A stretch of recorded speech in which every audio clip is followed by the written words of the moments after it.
యేసు ప్రభు నామంలో మీకు అందరికీ శుభాభివందనాలు.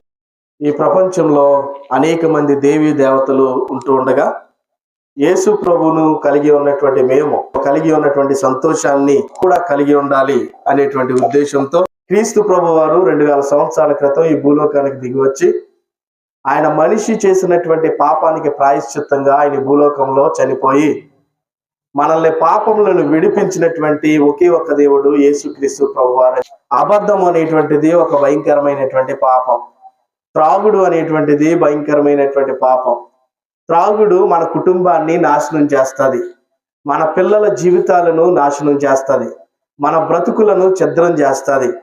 కాబట్టి ఇటువంటి భయంకరమైనటువంటి పాపాలతో మనుషులు వారి యొక్క జీవితాలను వారి కుటుంబాలను నాశనం చేసుకుంటూ ఉండగా ఈ పాపములన్నిటినీ కూడా మమ్మల్ని బాగు చేయటానికి వచ్చినటువంటి ఒకే ఒక దేవుడు యేసుక్రీస్తు ప్రభువారు.